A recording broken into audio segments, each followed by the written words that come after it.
the ego, I mentioned how neutrality is what you want to go with, but in experience you could be presented with a positive and a negative ego.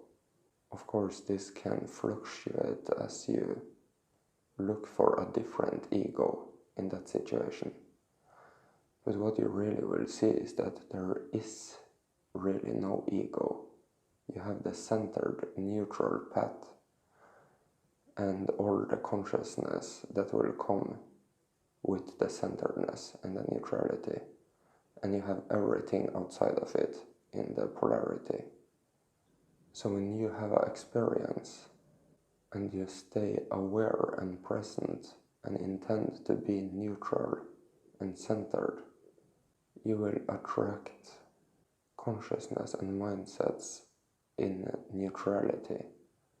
But unless you have practiced staying neutral and centered, you will have this ego, a positive and a negative. And if you choose to go with a positive ego, you can still change that positive ego. It will simply be any type of uncentered positive consciousness. The same goes with the negative. So you see that there is really no ego. It's just everything that is not centered.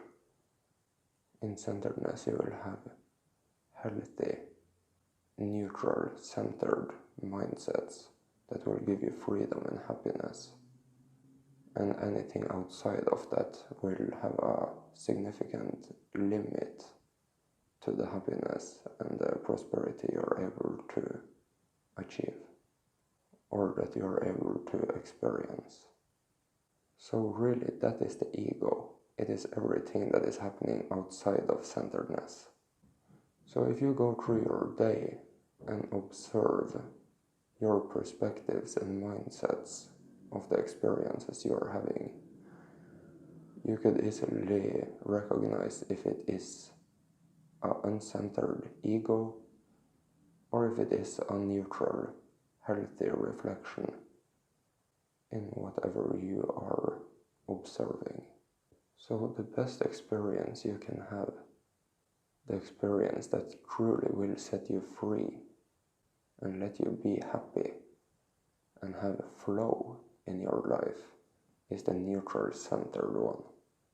If you entertain, let's keep calling it ego, any positive or negative outside of the center, well, then it will be very limited how free and flowing you possibly can be.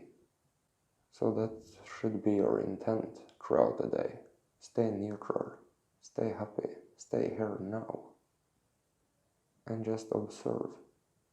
And don't judge yourself if you find yourself having any uncentered thoughts.